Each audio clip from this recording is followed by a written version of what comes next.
Hello दोस्तों, welcome to medicine diary.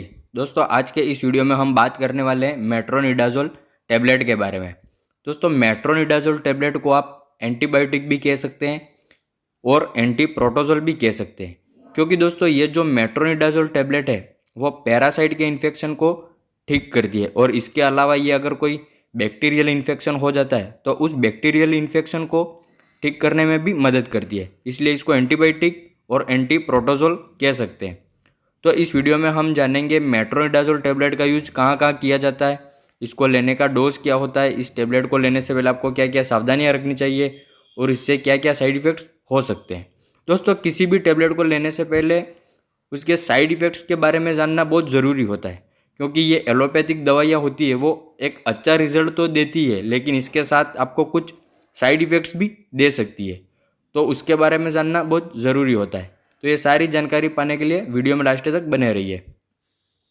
दोस्तों, ये मेट्रोनिडाज़ोल है वो आपको सिरप फॉर्म में मिल जाती है, आईवी भी आता है, मेट्रोनिडाज़ोल का क्रीम भी आता है, जेल भी आता है और टैबलेट भी आती है। तो इस वीडियो में हम बात करेंगे टैबलेट के बारे में। मेट्रोनिडाज़ोल टैबलेट क्या होती है? तो दोस्तों, मेट्रोनिडाज़ोल है वो एक ड्रग का नाम है, यानी आप इसको जेनरिक नाम भी बोल सकते हैं। ये मेट्रोनिडाज़ोल टैबलेट है वो आपको मार्केट में कुछ अलग अलग ब्रांड नेम से मिल जाती है।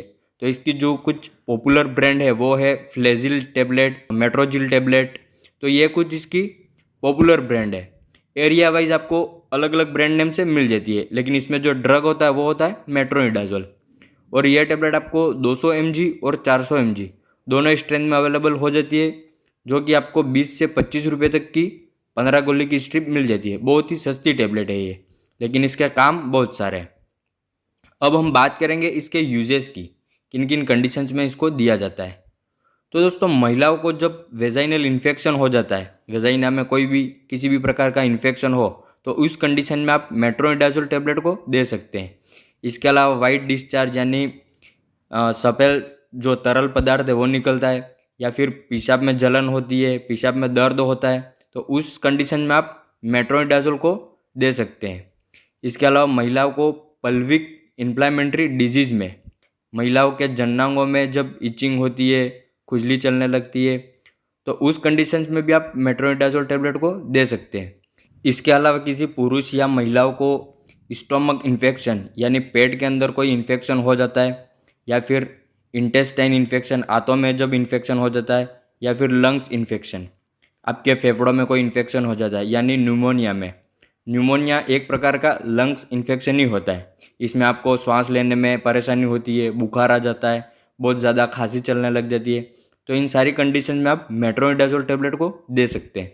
इसके अलावा किसी व्यक्ति को जब डायरिया की कंडीशन हो जाती है, दस्त लगते हैं बहुत ज़्यादा, पेट में मरोड़े होने लग जाती है, तो उस कंडीशन में भी आप मेट्रोनिडाज़ोल टैबलेट को दे सकते हैं।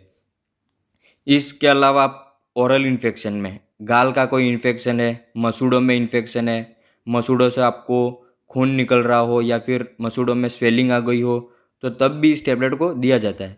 उस कंडीशन में भी डेंटिस्ट जो डॉक्टर होते हैं वो इसको प्रिस्क्राइब करते ही हैं। इसके अलावा पेट के अल्सर, पेप्टिक अल्सर में, पेट में जब छाले हो जाते हैं, उस कंडीशन में भी आप इस टैबलेट को दे सकते हैं। तो ये सारे इसके यूजेस हो गए।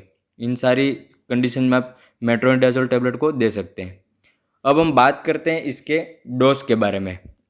इस टैबलेट को लेने का डोज क्या होता है? तो वैसे तो किसी भी दवा का डोज व्यक्ति के वजन, उसकी उम्र और बीमारी के अनुसार अलग अलग होता है, लेकिन एडल्ट में जो इसका डोज होता है वो जो 400 mg की टैबलेट होती है वो आप दिन में 2 से 3 बार उसको दे सकते हैं, और ये आपको 5 से 7 दिन तक ही इसको देना होता है। अगर इन्फेक्शन ज़्यादा है तो इससे ज़्यादा समय तक भी दी जा सकती है। ये डिपेंड करता है आपकी डिजीज़ पर, आपको किस टाइप की डिजीज़ है उसके ऊपर डिपेंड करता है। और इस टैबलेट को हमेशा खाना खाने के बाद ही लेना है। और बच्चों के लिए मेट्रोनिडाज़ोल सिरप आती है, उसके लिए अपन अलग से वीडियो बनाएंगे। इसके बाद हम दोस्तों अब बात करेंगे इसके प्रिकॉशन के बारे में। इस टैबलेट को लेने से पहले आपको क्या क्या सावधानियां रखनी चाहिए। तो दोस्तों, अगर कोई मानसिक रोगी हो, न्यूरोलॉजिकल डिजीज़ है किसी को, तो उस व्यक्ति को ये टैबलेट नहीं देनी है। इसके अलावा किसी व्यक्ति को ब्लड से रिलेटेड कोई बीमारी हो, ब्लड में खराबी हो, तो उस व्यक्ति को भी इस टैबलेट को नहीं देना है। इसके अलावा प्रेगनेंसी में जब पहले से तीसरे महीने तक, 1 से 3 महीने तक की जो प्रेगनेंसी होती है तब इस टेबलेट को नहीं दिया जाता है। और एल्कोहलिक व्यक्ति होता है जो शराब का बहुत ज़्यादा सेवन करता है, तो उस व्यक्ति को भी मेट्रोनिडाज़ोल टेबलेट को नहीं देना है। तो ये सारी बातें आपको ध्यान में रखनी है। अब हम बात करेंगे इसके साइड इफ़ेक्ट्स के बारे में, इससे क्या क्या साइड इफ़ेक्ट्स हो सकते हैं। तो जो कॉमन साइड इफ़ेक्ट्स है वो है नोज़िया, वोमिटिंग, या फिर दस्त लगना, सिर दर्द हो सकता है, मुंह में सूखापन, ड्राई माउथ हो सकता है। अगर इसको ज़्यादा लंबे समय तक लेते हैं तो व्यक्ति का वेट लॉस भी हो सकता है, उसका वज़न कम हो सकता है। अगर ऐसा होता है तो तुरंत आप इस टेबलेट को लेना बंद कर दें और अपने डॉक्टर की सलाह लें। तो ये कुछ कॉमन साइड इफ़ेक्ट्स है जो हो सकते हैं। तो दोस्तों ये थी सारी जानकारी मेट्रोनिडाज़ोल टेबलेट के बारे में जो कि मैंने आपको बता दी। और दोस्तों ये जानकारी अगर आपको अच्छी लगी हो तो वीडियो को लाइक कर दें और हमारे चैनल को सब्सक्राइब कर लें। आपको हमारे चैनल पर दवाइयों से जुड़ी सारी जानकारियाँ मिलती रहेगी।